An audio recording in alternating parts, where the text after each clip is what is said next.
Now that's good history. Hello, everybody. Welcome back to A Toast to History. I want to let you know that we got some new toys up in this house here. Got my nice little microphone. Thank you all who have supported us, and I hope you guys continue to. And thank the person who dedicated my new toy. Let's see how well it works. When they were talking about what we were calling the president, they came up with names like His Elective Majesty, His Mightiness, His Highness the President of the United States and Protector of our Liberties. I don't know why they didn't pick that one. So today, I bring to you the granddaddy of them all, President number one, George Washington.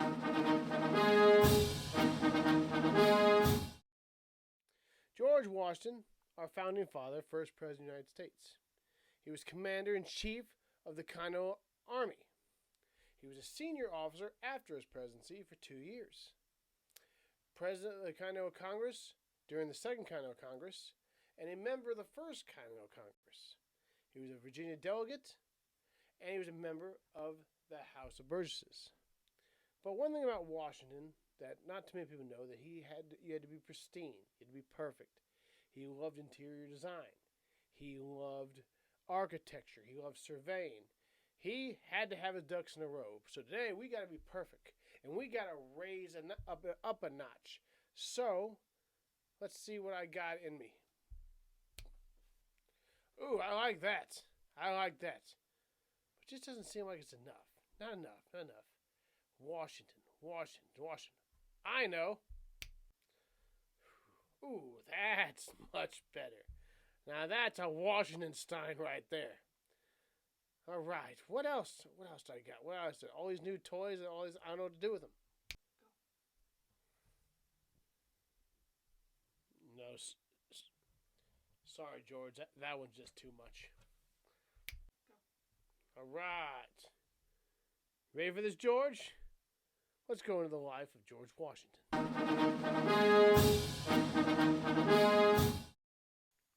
Before the politics, George Washington never attended college. But he was incredibly good at math. He became a surveyor. Now, he surveyed most of them, what is now Mount Vernon. He surveyed a lot of lands throughout Virginia. He also surveyed the capital, Washington, D.C. today. Most of the reason why Washington is like it is today, this guy. One other thing he did, when you see the White House, the way it is, part of that was George Washington. They made the plans out.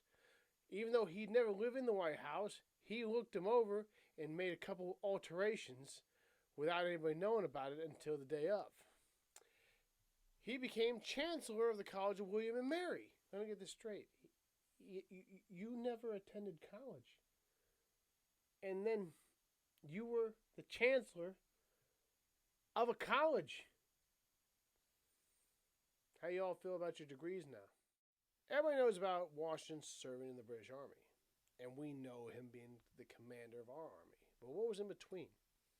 Not very much. The British wouldn't advance him because he wasn't British. So, after the French Indian War, he left the army. He went back to farming at Mount Vernon. Then, what happened next?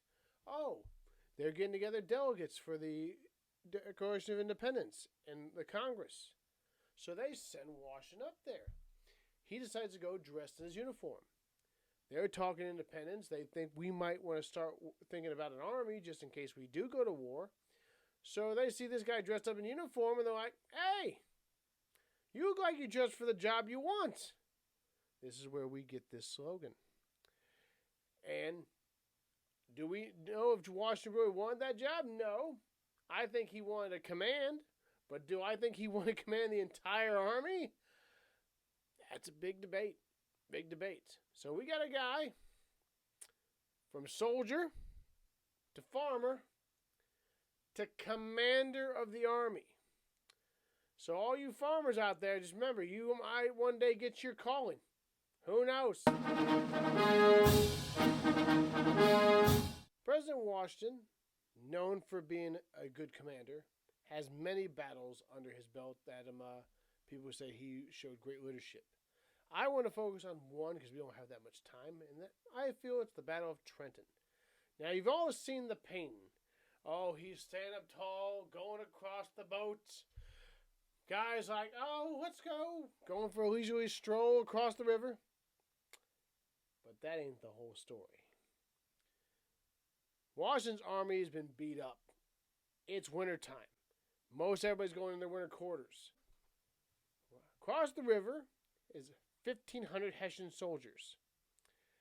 Now, they are Hessian soldiers. They are the best in the world.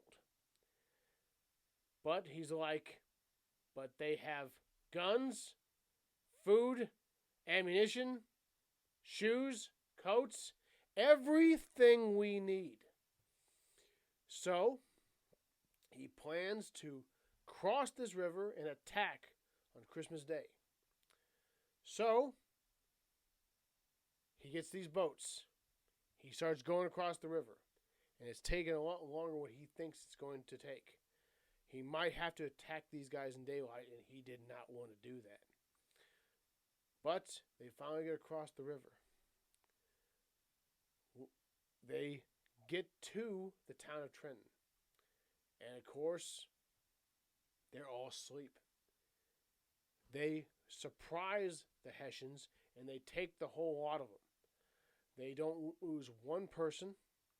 They don't get one casualty or even one wounded. And they take them, they get their supplies, and they head across the river. Now, when you go into Washington's luck, he would never know this. We found out later. There were actually British ships in that river. But a fog came up over them, and they didn't see them. I don't know who up there likes you, George. But you must have done something right. Another good show leadership is kind of a legend. Some feel it legend, some feel it true. You have experts on both sides. Pick which one you want. But here's the story. Now, Valley Forge. The army is in bad shape. They survived last winter at Trenton, but now they've had another long year of fighting with the British, and they're not really gaining any headway. They've lost their capital. They're losing battles left and right, and they are limping into Valley Forge, and it's going to be a rough winter for them. They're going to lose a lot of men. But there's an account where a guy, a loyalist, is in the woods, and he hears a guy talking and some rustling.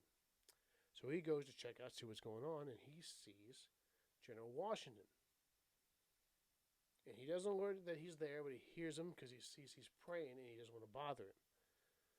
But he hears him pray, Lord, my men are tired. My men are cold. They're hungry. They're wounded. They're dying. And I don't know what to do. Now,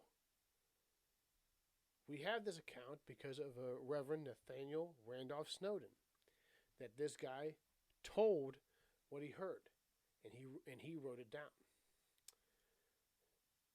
Now, we don't know if the story is true or not. That one you got to talk about for yourselves. But what we do know is when they came out of that camp at Valley Forge, something happened. Because now we have an army that is no longer retreating, they're attacking. Now we have an army that's standing toe-to-toe with the British, and they look like the nation we are today. So 2 times, 2 winners, this guy saved this nation. Now we get to Mr. President.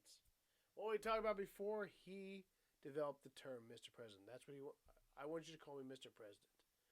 Over all the other names, he said, nope, that's the one that fits. He's the only one who was unanimously voted twice. And that will never happen again. We all know this. So he has that record. It's not going to happen. He's the person who established the So Help Me God when they got elected. There are people who say that not all of them have done it because it was not recorded. But still, ever since we've been able to record it, they've all said it. And this man said it first. Now, most people say he said, "So help me God," because he really did not know what his job was going to be. He's like, "God help me. This is going to be, I don't know what I'm doing." So, so you can take it for what it's worth.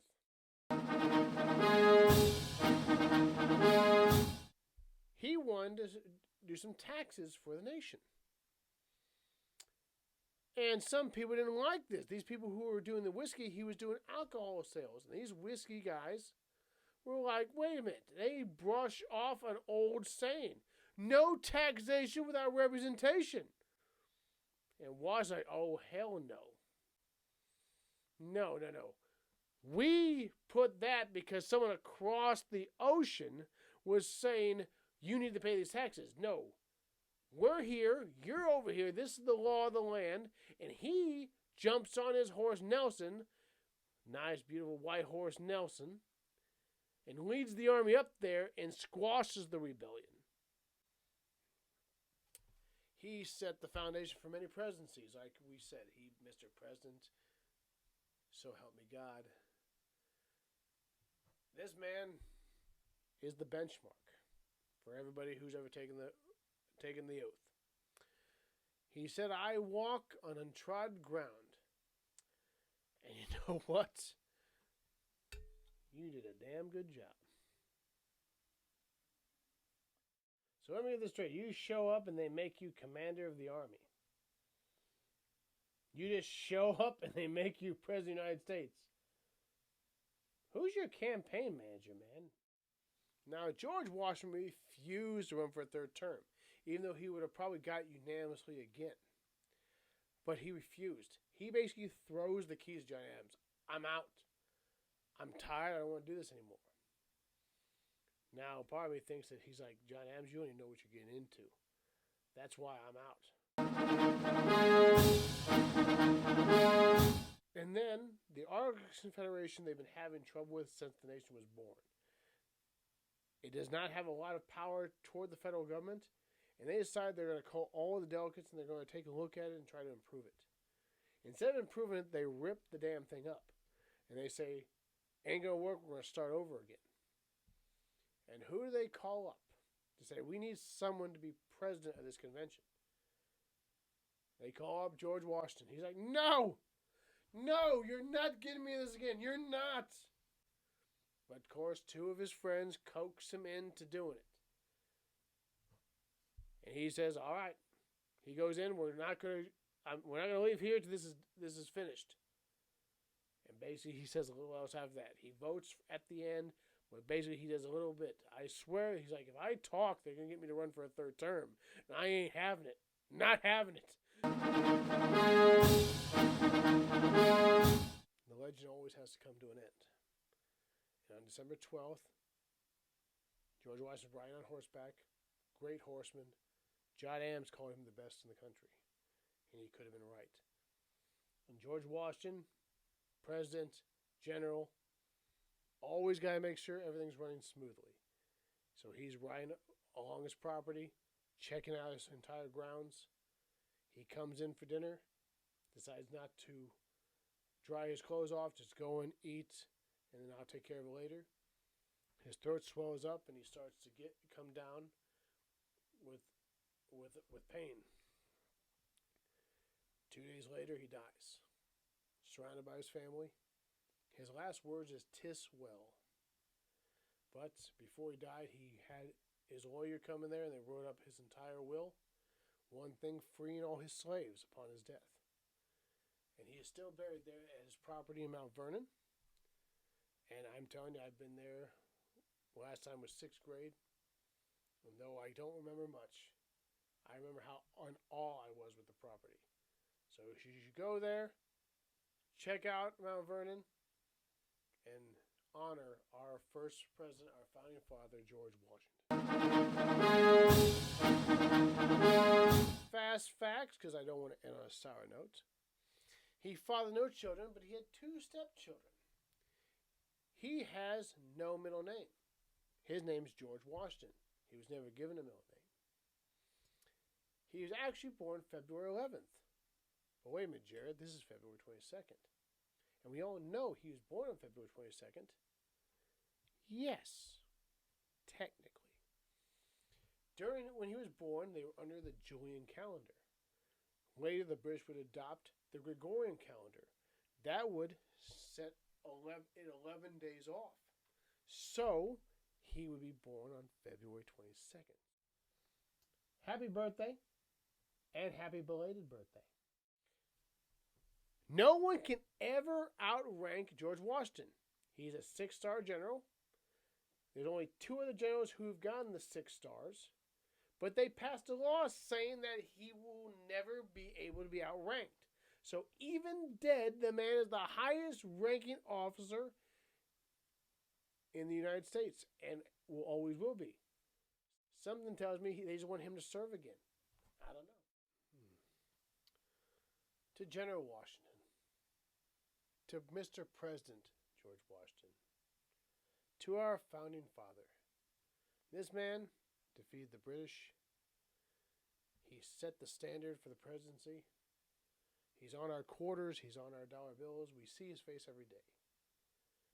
And many times, he saved our nation. To George Washington. George, you did a hell of a job. And you'll never be forgotten. Happy birthday, Mr. President.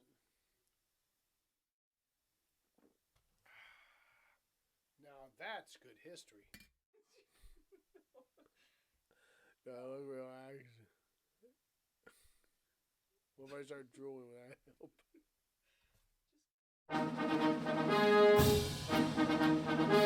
help?